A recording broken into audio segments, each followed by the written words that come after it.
Yo, what's good YouTube? ZAMCRO here, aka Scoop, back with the Brawl for All. We've got our bracket play now. So we've got round one here, and we're taking on MP Knife, who has a very scary squad, as you can see on screen. The Celestilla, Kirim, Mega Diancie, Delmize, Keldeo, and the Alolan Raichu. My opponent also had Gliscor, Comfy, and the Keldeo. Well, no, he brought the Keldeo. Okay. So he had the Gliscor and the Comfy on the bench and decided not to bring those. I felt like Gliscor could come. It would be, but I can understand why he didn't bring it. He does have Celestilla. He does have Mega Diancie. It's hard for my Garchomp to do a lot of work. Anyways, we brought Garchomp, Clefable, Nidoqueen, Bronzong, Oricorio, and our Mega Alakazam. Mega Alakazam is set to outpace the Mega Diancie, which also outpaces the Alolan Raichu, Keldeo, Kirim. It outpaces his entire team. Oricorio is my check to Celestilla. I can hard switch it in. Well, first of all, I can switch into my Bronzong to scout for a Toxic if he was to predict my Oricorio Pom Pom to be the Celestilla check. So that was the idea behind that. I would go into Bronzong first, then double into my Oricorio. He perhaps goes for Leaf Seed, maybe goes for Toxic as I go into my Bronzong, then I double into my Oricorio. I can set up a sub. I am sub Revelation Dance. So perhaps I can get up a sub on the Celestilla and then start firing off some Revelation Dances to weaken his squad. I do have the combination of Clefable and Bronzong to take on his Kirim, his Mega Diancie, and his Keldeo. Hopefully they can get the job done, and I believe my Scarf Garchomp can revenge kill a lot of his squad as well. And speaking of Scarf Garchomp, the fact that he could lead off with something like Kirim to lead off versus my Nidoqueen made me want to lead off with my Garchomp. So that's what we're going to do. We're going to lead off with Garchomp here, and he leads off with his Kirim. And now, I didn't want to... Dragon Claw is a roll on Kirim. I didn't want to risk the roll here and get knocked out by Choice Scarf Kirim. And also, if I switch out, my opponent might think, first of all, my opponent may be Choice Scarf of his own. Kirim could be Choice Scarf here. So if he is Choice Scarf, I don't want to reveal that I'm Choice Scarf just yet. It's turn one. I don't want to do that. I can knock him out with Outrage, but at the same time, I would knock out Kirim, but then Mega Diancie would come in and knock me out as well. And I don't want that to happen. So what I'm going to do here is I'm going to switch out and go into my Clefable. Reason being is Clefable is very Spadef invested. This does almost 40% though. So at first I was like, he may be an item boosting move. I did some calcs though, and it revealed no item. So that was quite a bit of damage for no item, for the extra damage output, things like that. So I'm just going to throw off a Wish here. I can protect first, but I'm just going to throw off a Wish first. And his second one does 39%. So now I'm a little bit concerned, as I'm going to catch my Wish here. I'm going to protect and catch my Wish back. And now he's got an opportunity to click Ice Beam again, and it did 60% this turn. So he's a metronome variant. He's a metronome variant, and that was getting really scary there. I'm gonna pass this Wish into my Bronzong and see what he's got for this. And he goes for the Shadow Ball, which it won't be a 2-hit KO, but he still will be able to get a lot of damage off. Will be a 3-hit KO. I do get Gyro Ball damage off though, so now I can revenge kill him with my Garchomp, and that's what I'm gonna do here. I'm gonna not even allow my Bronzong to go down. I'm gonna comfortably take the Shadow Ball.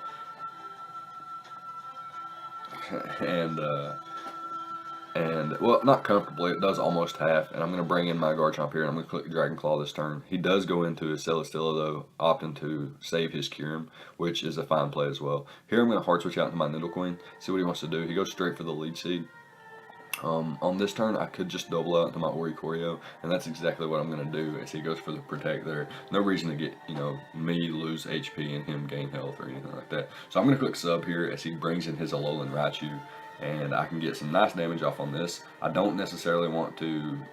All I really want to do is just get the damage, and I do get that. So a nice 20% or so on the Alolan Raichu, and now I can switch accordingly, see what my opponent wants to do here. He does double out into his Kirim, and I'm going to go out into my Bronzong here, and I should be in range of Shadow Ball.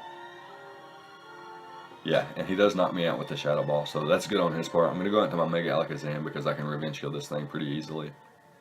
I'm way faster and things like that. So down goes the Kirim. So we're at 5-5 now. He brings in his Delmise. I don't want to take uh, a ghost type attack, so I switch out to my Clefable, and he gets a critical hit on the Shadow Claw.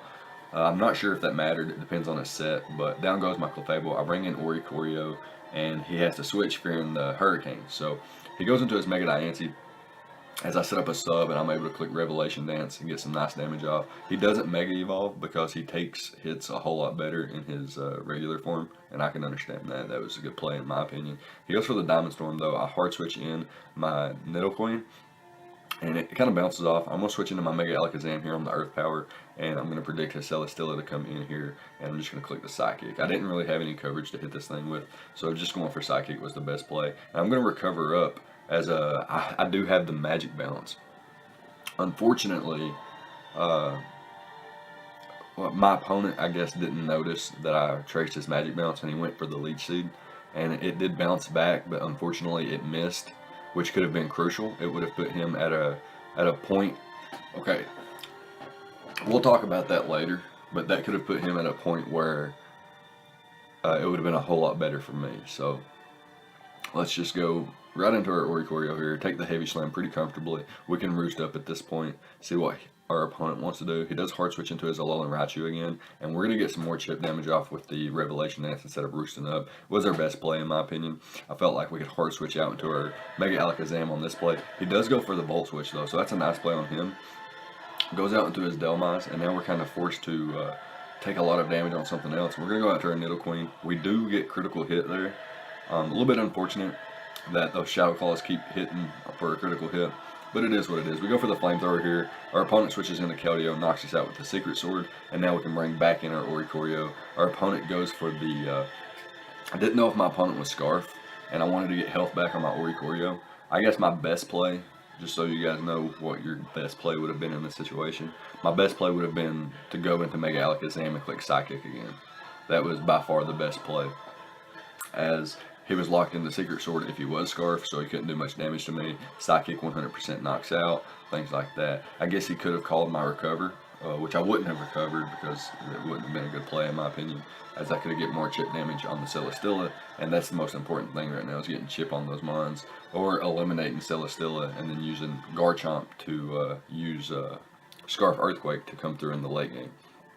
But he is Scarf Alolan Raichu too, so it was tough. It was a tough call there, and I made the wrong play.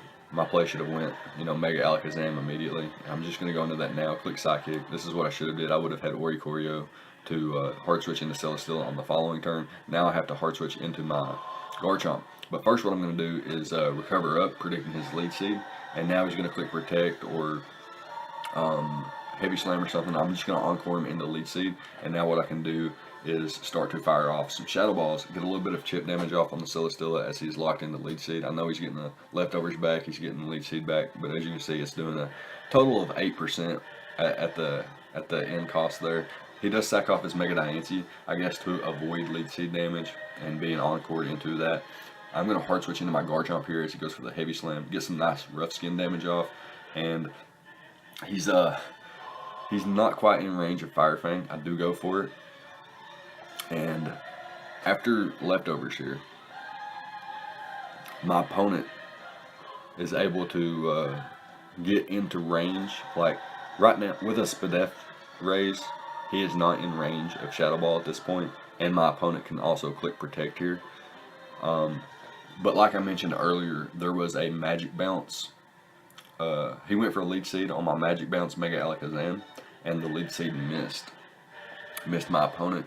And that would have taken him down to roughly.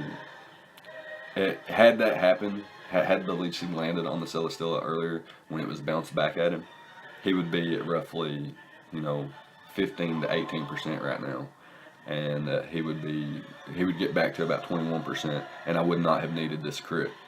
But fortunately for me, I did need a crit there to knock out, and I got the crit. And I did trace the Beast Boost, so I get a special attack raise here, and he's going to bring in his Delmise, and with my special attack raise, he can't survive even with like max HP, max Spadef, and and an assault vest, he still couldn't survive the shadow ball. So I'm able to run through his team here with Mega Alakazam in the late game. A little bit unfortunate, the game wasn't as clean as I wanted it to be. He got, 2 crits on my Clefable, or he got 1 crit on my Clefable, 1 crit on my Nidoqueen. He got a Leech Seed dodge when he didn't notice that I traced Magic Bounce. So I did feel bad that, I won off of a crit, but at the same time, had he not got his crits, had he not got his dodge, had I not missed my Leech Seed bounce back, things like that, I would have been in a lot. I wouldn't have needed the crit, basically. So, and that being said, I'm sure we would have both played differently had our mons not been crit, had our mons not missed, so on and so forth, things like that. But really unfortunate to win off a crit there at the end, the late game. And let's see here, how can I word this? I wouldn't, just because I got a crit at the end, it doesn't necessarily, what's the word I'm looking for?